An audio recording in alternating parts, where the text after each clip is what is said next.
Welcome to episode number 2 of the You is Silent, We Aren't podcast, the podcast by Visit Stanton right here in Stanton, Virginia, where we sit down with people of great passion and innovation and hear their story of why and how. And we are so excited to talk to somebody today that really encapsulates all of that. Ben Rowe, who is the president and CEO of the Heifetz Music Institute, located right here in Stanton. Thank you so much for joining us today. Pleasure to be here, Samantha. Yeah. Now, you have a long history of working with a microphone and television and broadcast and radio, and you have this is like home turf. Yeah, this is a little bit like home turf. Right now, I actually host a radio show called Heifetz on Air, and it's kind of fun to get back in the business because I was in public broadcasting, as you note, for 3+ decades, working for National Public Radio in Washington, WGBH in Boston, and WDAV in Charlotte, North Carolina. So yeah, it's always fun to come back and be in a studio in front of, knobs, dials, switches, and microphones. Some people are like, oh, this is intimidating. You're like, feels like home. Feels like home. That's right. That's right. Well, thank you. I'm so glad you're here. And I guess just to kind of start out, can you give us a little bit of overview, kind of twofold, of your work with Heifetz and Heifetz Music Institute as a whole? Well, I've been here in Stanton since 2014, and we're about to go into our 29th season of the Heifetz Institute this summer, and we have been here in Stanton since 2012. And I would say that really the kind of maturation of the Institute really happened. It just, everything seemed to fall into place once we moved to Stanton, Virginia. We had been in New Hampshire before that and actually started out in Howard County, Maryland, which is where the Institute was in its early years. Its first year, Daniel Heifetz, who's the founder, a cousin of Jascha Heifetz, not the same, so they are related but distantly, and Daniel actually took lessons from Jascha very early on in his career. But he founded the Institute in the summer of 1996 and literally had about a dozen violinists who sort of came to his back door, and they had stayed in host housing. That has since morphed into this summer, we will have something like 170 students. They come from all over the world playing violin, viola, and cello. And these are all essentially pre-professional young artists who play exceptionally well. And of course, we'll get into it, but there's some things that we do at the Heifetz Institute we think that will really kind of turbocharge their career preparedness. Yes, I would love to talk about that because Heifetz is just like, it is so, it's really not hard to define, but it is something so out of the box from what we think of as a skill and music incubator and technique and workshop and learning program. Given that, I mean, it is many of the top emerging artists from around the world that come here to a town of 25,000 people. That's right. Throughout the summer. They spend their time with us. They work incredibly hard, but you guys really have a different approach to learning and teaching these young artists, because there's always this saying that I think a lot of people hear growing up of, well, you can't teach passion. Right. And you guys say, no, that's not true. Can you talk about like what Heifetz does that's so different? Because you really do, like, you teach the passion, you teach the energy. Well, you've really hit the nail on the head, Samantha. I would say first that in essence, that these are like young Olympians, and that in the summertime, Stanton is a little bit of an Olympic village. I mean, we have students who come from 15 different countries, usually about 23, 25 different states, and they're all here, different cultures, different approaches, and different language skills. Yeah. And we're here to tell them that playing your fiddle really well, that and $5 will get you a cup of coffee at Starbucks, right? That it is not a guarantee that you're going to have a career. These days, we really have to think about teaching the entire musician. There was a wonderful line that a board member once said about the Heifetz Institute. It said that the students come in like stick figures and they leave like moving works of art. And that's really what we're trying to do. This is the charisma part, this is the passion part, is how do you translate, how do you engage an audience, how do you translate those notes on a page and make them come alive? How do you make them relevant and resonate with an audience in the 21st century. Mhm. So we use a lot of different techniques. This is sort of the secret sauce of the Heifetz Institute. But a student that comes to the Heifetz Institute knows that we're going to push them outside of their comfort zone. The comfort zone is you go to a classical music concert and you see four guys sitting there and their heads are buried in their stands and they're playing very well, but it's not connecting with you. Mhm. It's not your fault. That's what we're trying to teach these musicians. How do you really get beyond the stage and really connect with an audience? How do you translate the passion that's already there in the music to an audience? So we work on a lot of different techniques and skills for them to learn that. Some of them are quite obvious. If you come to your first Heifetz concert, which is really kind of an event, is that we require every student, no matter what their English skills are, no matter what their background is, they have to introduce their piece before they play it. And we work with them on preparing their little speeches and their introductions. And for many of them, believe it or not, that is more terrifying than playing, the Devil's Trill Sonata. Mhm. That is what that sort of gives them cold sweats. To help them get used to it, though, to help them learn about, we even practice things like how do you enter and exit stage? How do you bow? What clothes do you wear? How do you interact with an audience? One thing you also notice is that our performers do not play with music. We require them to play from memory when they're playing a solo Mm. piece. You'll notice that when they come on stage, they don't sit down in a nice, comfy chair like this. Okay, we let the cellist sit on a chair. But the violinists and the violists have to stand while they play because we believe that it's better for your posture, it's better for your connection, it's better for your visibility and engagement with the audience.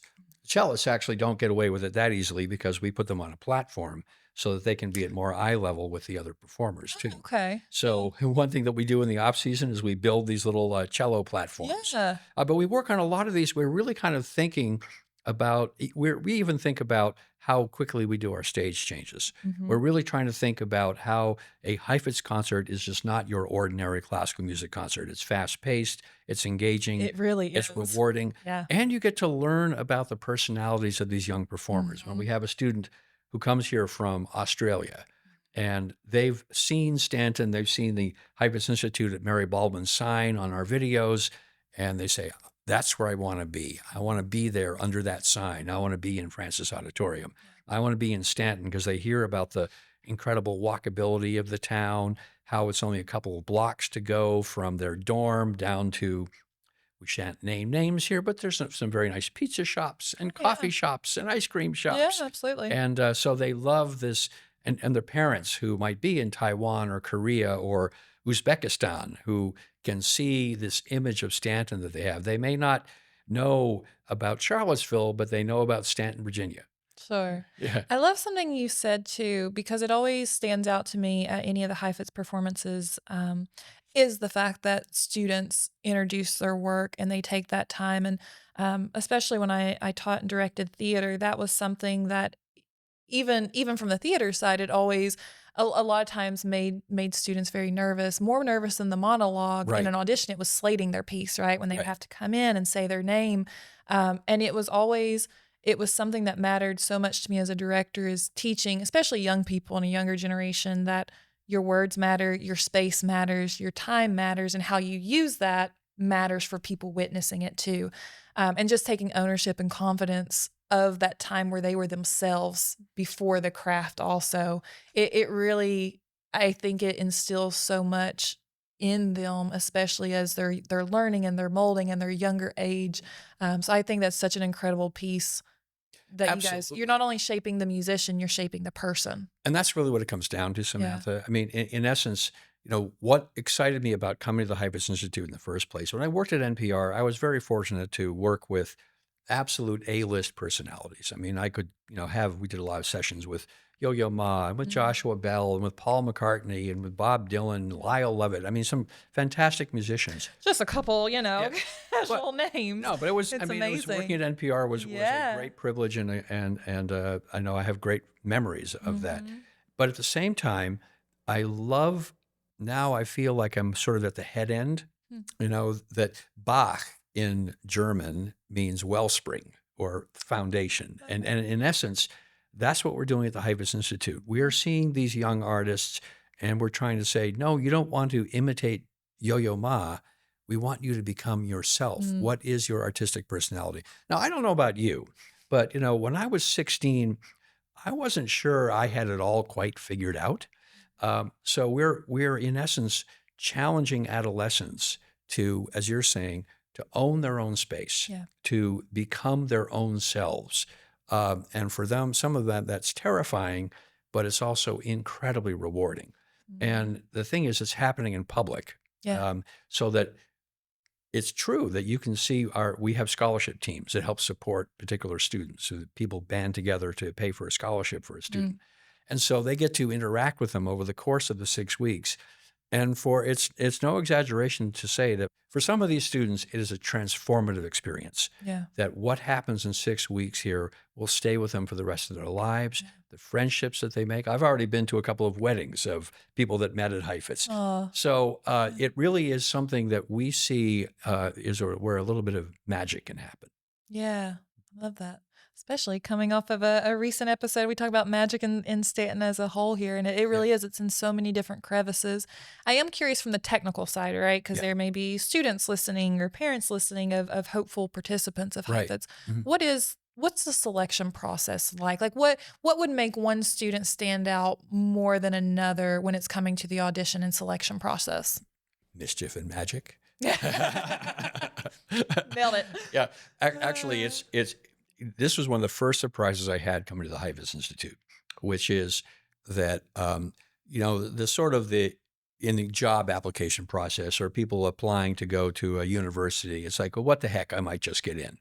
It was astonishing to discover that virtually every applicant to the Heifetz Institute is qualified to come to the institute. Mm, In other words, they've been playing their instrument for at least a decade, even the 8-year-olds, yeah, but that they're extremely qualified, and sometimes the decisions are agonizing yeah. because you've got students who they can all play.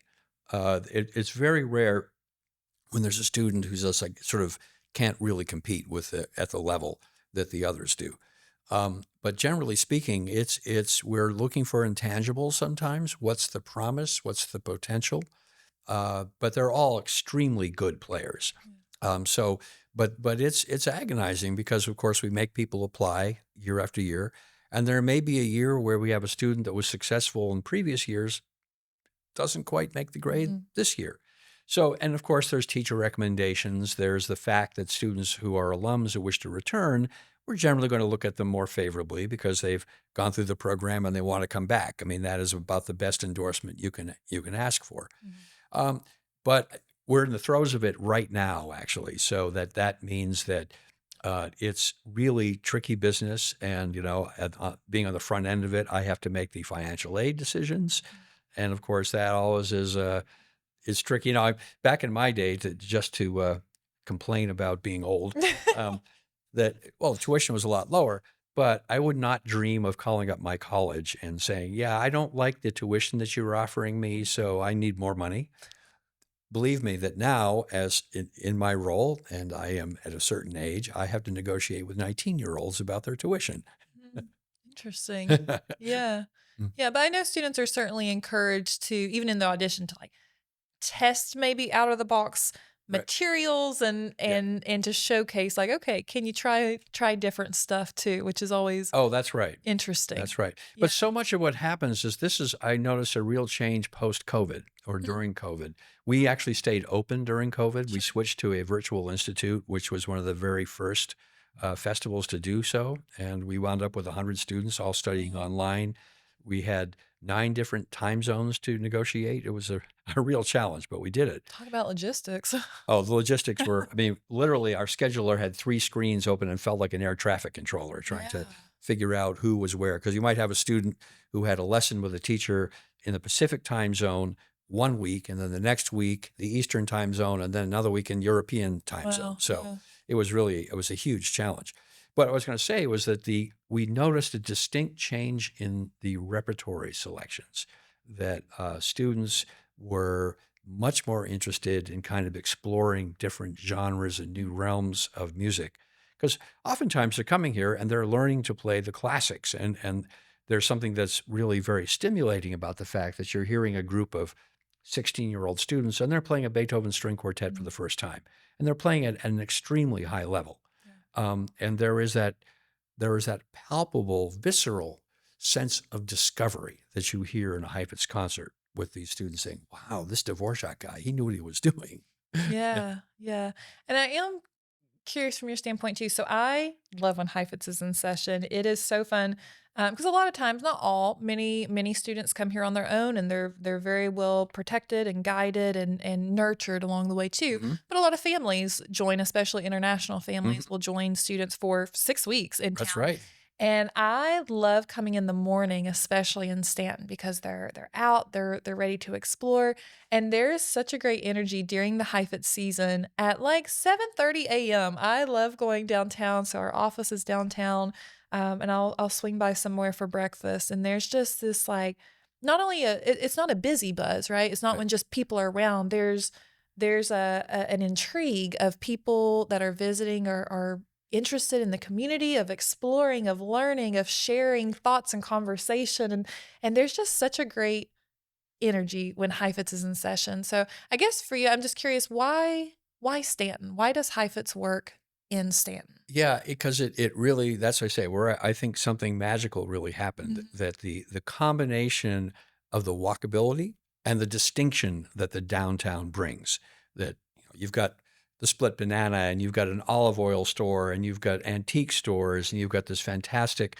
French bakery, and you've got 3 coffee shops not named Starbucks. I mean, so there's people come here and they go like, "Wow, this is great." And to your point, that we have students sometimes as young as 7 years old. And for any students who are under the age of 10, we require them to live off campus with their parents. They're really not mature enough to be in a dorm. Sure. And the parents, and in this era of telecommuting, they say, "Oh, okay, so we'll have a family from Hong Kong, and they'll be staying at a hotel, and they'll be downtown, and they'll have a chance to wander the shops and to use good internet, and like, what's not to like?" So it becomes a family vacation Yeah.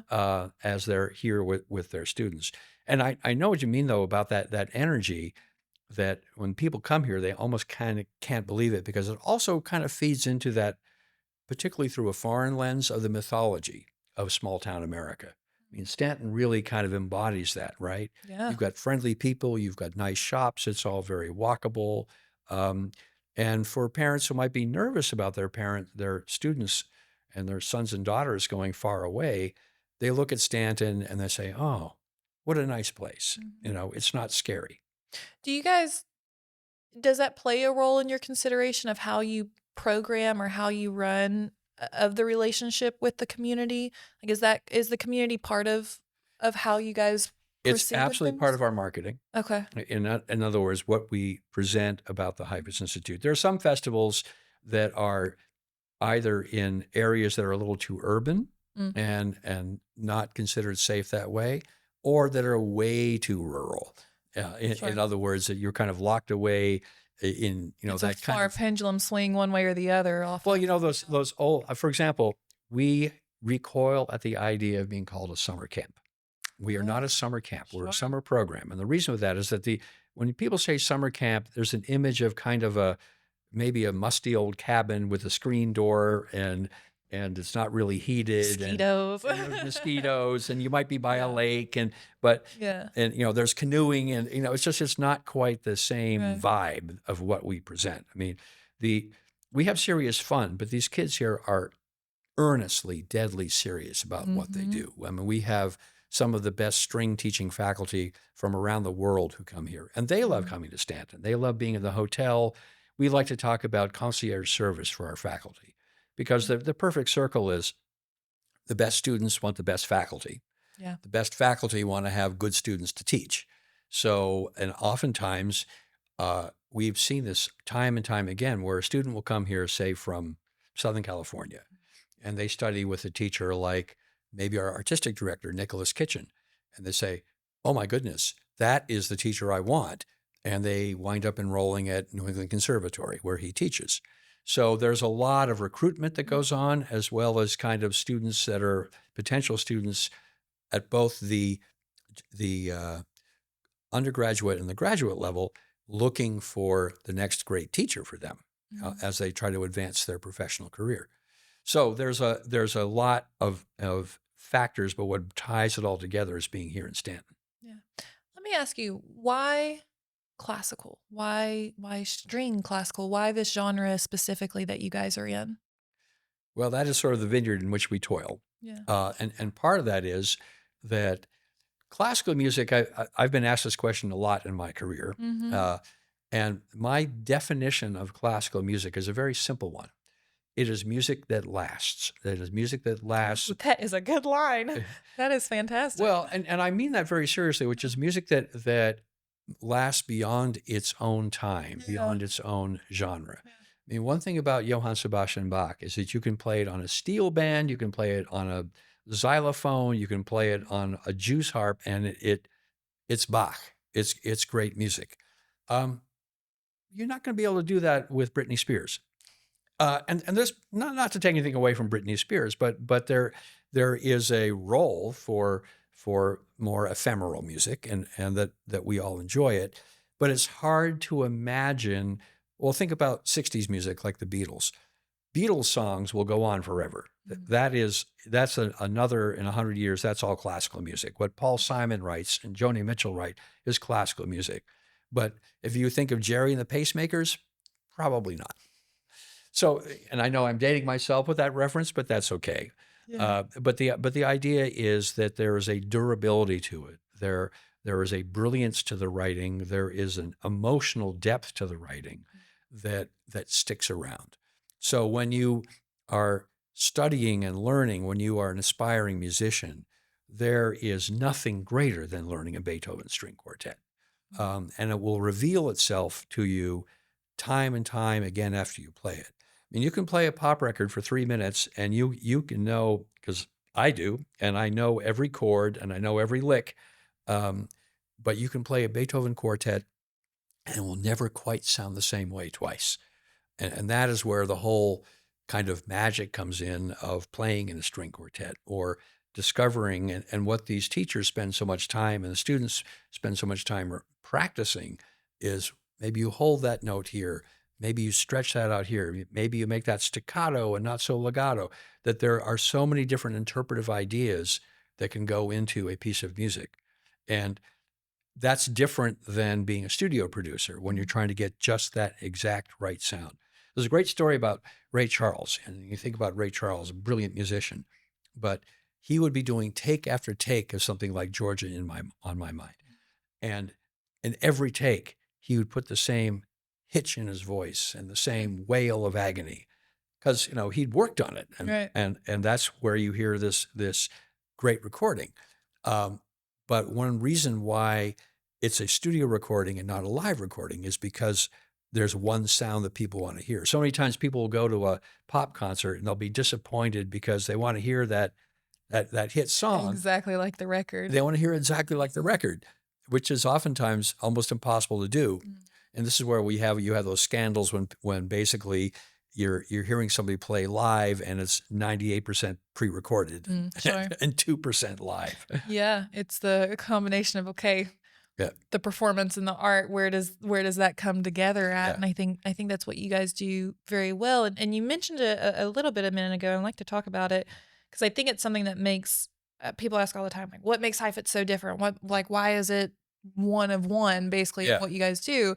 But you guys work not only with the individual performers, and I know they all have a lot of one-on-one time, but they are also partnered together in Right. different dynamics too. Do you want to touch That's on right. that? Well, so that we are, there's some festivals you can go to, and you will play in an orchestra, and you can be sort of just a face in the crowd. Mhm. It is impossible to hide at the Heifetz Institute. Mm. We really focus a great deal of care and attention on each individual student. And I'll give you a couple of examples. To your question, every student that's enrolled has solo opportunities and chamber music opportunities, and usually in a string quartet. Although in the juniors, it could be different combinations. But the idea is for them to focus both on playing solo and to be performing collaboratively in a chamber ensemble, which is a whole different kind of skill set. What we're not, though, is an orchestra. So the only time that you hear everybody playing together is the very last concert when we put everybody together and we call it the Heifetz Band. And we play a piece that will just kind of melt your face. It's so amazing to hear Yes. everybody playing together. Yep. Um, but this is, again, that kind of individual focus. We do something here which is unique among every single festival in the world, which is that everybody has dress rehearsals, but what we have is something that we call tape and listen, where Mm. you're going to play the Tchaikovsky Violin Concerto on Friday's Stars of Tomorrow concert. But before you do that, 24 hours beforehand, you go into the empty auditorium, you and your pianist, and you play it. And then the technician, the multimedia producer, hands you a little SD card, and you walk downstairs into the artistic director's studio. And there, the two of you review that performance together. So the artistic director sits with every single student before they play and reviews their performance. And it isn't like just giving notes. It is letting the student imagine themselves presenting that and how that looks and getting used to seeing how they are actually conveying so they can say, I really was too loud in that part, or man, I really kind of rushed through that section, didn't I? And then they talk about it a little bit, but the confidence that gives them walking into the auditorium the next night Mhm. is incalculable. Yeah. But it also shows you, though, think about the commitment on the part of the artistic director to every single student to do that. And you just said you have 100 Yeah, and change. it's Yeah. kind of amazing. That is incredible. Yeah, it's not just you're part of this, Yeah, it's you yeah. are a part of this also. Yeah. Well, to give you a contrast, so when I was 15, I cared about two things. I cared about music and I cared about hockey. So I went to Phil Esposito hockey camp because this was the days of the Nice. big bad Bruins and hockey was the big thing. Yeah. And so I went to hockey camp and it was the Phil Esposito hockey camp. And on the very last day of the hockey camp, Phil Esposito showed up to say, "You go get them, guys." And that was the extent of Phil Esposito's involvement in the hockey Okay. camp. That does not happen at the Heifetz Institute. No, it's not just a video that plays. Yeah. Yeah. Well, there's something else too that I think is relevant in this day and age, and sort of talking about that because you asked me why classical. Mhm. One thing, I mean, so yes, you've got these people playing on 100 or 200-year-old instruments, playing music written 200 or 300 or 100 or 50 years ago, and why? Mm. Well, for one thing, that is developing AI, developing artistic intelligence. Hey. There you go. It's something that can't be replicated, Yeah. right? The effort that goes into doing that is the value of that translates. We hope that they're going to have careers in music, but we've had several people go to law school who have attended or taught at the Heifetz Institute. They say the law school is easier Sure. because, in one sense, and actually a lot of them do coding too. Uh, That makes sense, because actually. Yeah. you have to learn, learning a great piece of music is learning about the patterns, learning about the scales, learning about the slight variations. And those slight variations, of course, that's like reading case law. Oh, they changed the tense here. Oh, they thought this, right? Mm. So in some ways, it's teaching a kind of intelligence and knowledge that can't really be done any other way. But I think that's the magic of the arts and many different sectors of the arts, whether it be music or if it's theater or if it's paint, whatever sector it may be. There's so many writing. There's so many that the essence is first listening and listening to yourself, listening to another person, and then there's the component of action and reaction. Yeah. That's something you don't always get directly in a textbook, but it takes all these things you learn and puts it out into the world. And Mhm. how do you respond to it when it's in the world? Yeah. And I think it's such I'm always an advocate for like there's art will teach your young people about life Mm. and it will prepare people for life, and I think that's why we see it translate so well into other fields even if they don't go into music That's or right. performance later. Why they are succeeding in law or coding or medicine Yeah. is because they've grown up putting their work out into the world, listening and being prepared for how do you send it out, how do you take it when it comes back.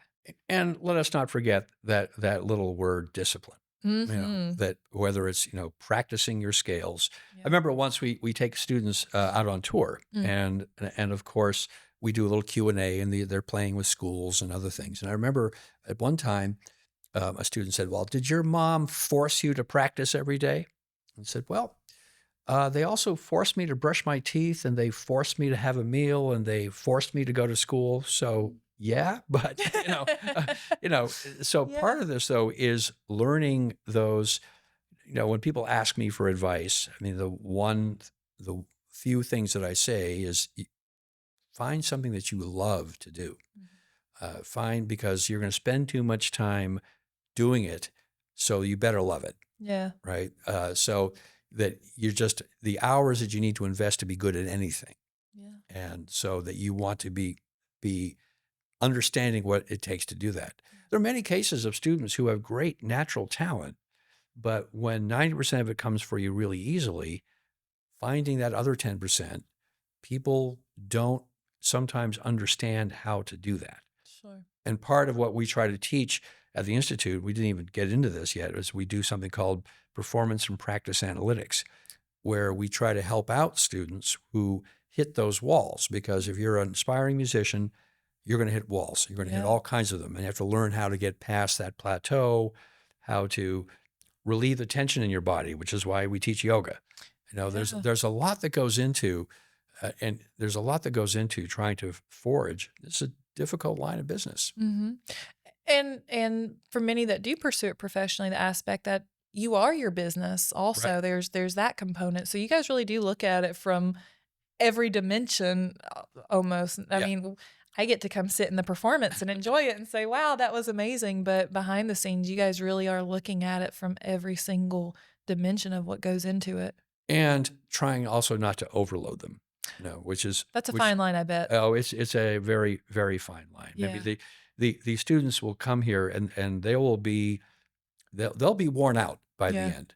But I mean, in a good way. But Mhm. but it is a challenge to all the things. I mean, people say you should really do a program about X. I said, yes, we could do that, but Mhm. then we'd have to not do something else. And that's Yeah. always and that's always a challenge. But one thing that is true about the Heifetz Institute that we're proud of and encourage you to come and hear it for yourself is when you come to the Heifetz Institute, you're going to play. Mm. That sometimes I think of the analogy of like pushing the little chicks out of the nest, right? That we, in the course of a summer, of 6 weeks in the summer, we'll do 50 plus concerts.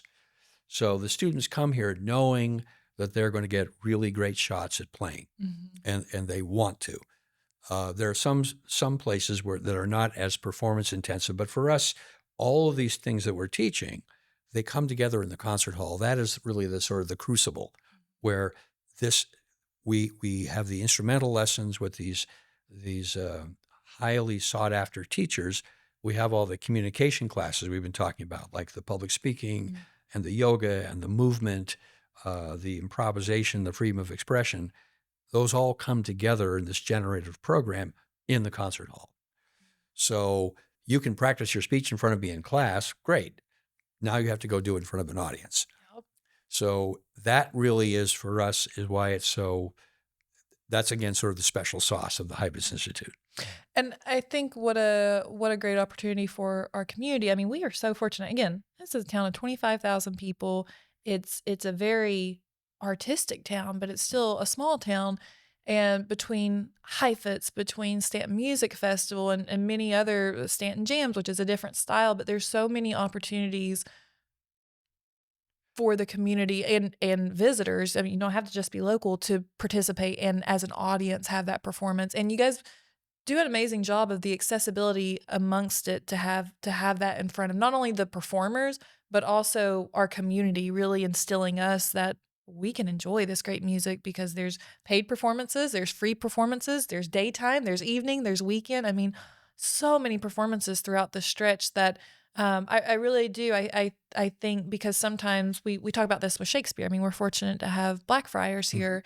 Sometimes when people think classical or they think Shakespeare, for some reason, a lot of times people think like, "Oh, I'm not worthy to listen to that." And maybe worthy's not the right word, but we think, "Oh, I'm not experienced enough," or "I'm not familiar enough with that style of music," or I haven't studied it," or whatever it might be. A lot of times people have this perception, and I think a lot of the programs in Stanton, and much credit to Heifetz also, really are chipping away at that perception from an audience standpoint and a community standpoint to say, nope, we are yours also. Heifetz is Stanton's also.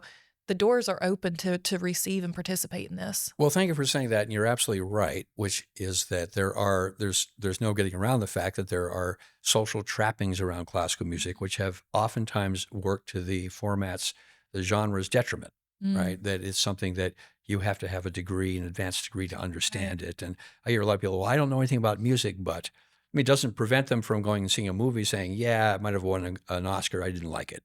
Or they might go to an art show and say, yeah, it might be Van Gogh, I hate it, right? Mm, But somehow they feel they're not qualified to say, yeah, that Beethoven guy doesn't do it for me, right? Okay, that's fine. But it is why we work very hard leaving. We don't expect everybody to come into Francis Auditorium or to Blackfriars where we do concerts and always come to our door. mm. So there is not a Sunday during the summer when we're not playing at a church service somewhere with our musicians here in town. We go to the Rotary Club, we go to the Kiwanis Club, we go to senior centers, we go to schools for just that reason Mm, that we're going to bring the music to people who otherwise might not hear it. mhm. We always do a program at the public library. And what's interesting is that the music itself, particularly with young people, with kids, that they don't have all those barriers, Mhm. right? They can get excited about the music. They don't have the question of, am I worthy for art? Exactly. Yeah. They're like, oh, that was fun. Yeah. Yeah. And you never know. Why do we do school programs? Because there's somebody there who's going to it's going to light a match with them. It, and if you talk to people who are musicians, so often it's because somebody came, I heard this person play and it was like something clicked. Yeah. So, but we very much value what we are in the community. It's why we have a music shop here too. Yes. And I view that as kind of a small d democratic public service, Mhm. which is that we've been talking, we're a string institute, right? But if you come into our music shop, we've got clarinet reeds and we've got, mouthpieces for tuba Oh, players. I got some great books for holiday gifts, but there's the listening room as well, Yep, so you with can all the LPs. explore the sounds in there. It's an amazing space. And it's really meant to be a community resource. Yeah. So we'll get a call from a band director saying, quick, we're going off to the state regionals and our bassoonist needs a reed. Can you open up? Sure. Yeah. So, I mean, it's not a lot of money in it, but the idea is it's there as a resource so that if you are here in Stanton, you don't have to drive to Harrisonburg or Charlottesville to get a reed for your kid in seventh grade. Mhm. But it's also part of this idea of being part of the community. Yeah. I mean, I actually, when I was hired by this job, there was a covenant in my contract that I had to live within 20 miles of Stanton. Oh, Because a lot of people viewed, as it's true in the industry, a lot of people view running it's a summer festival, sort of like asking a teacher, what do they do? During the summer, they have a vacation for 3 months, right?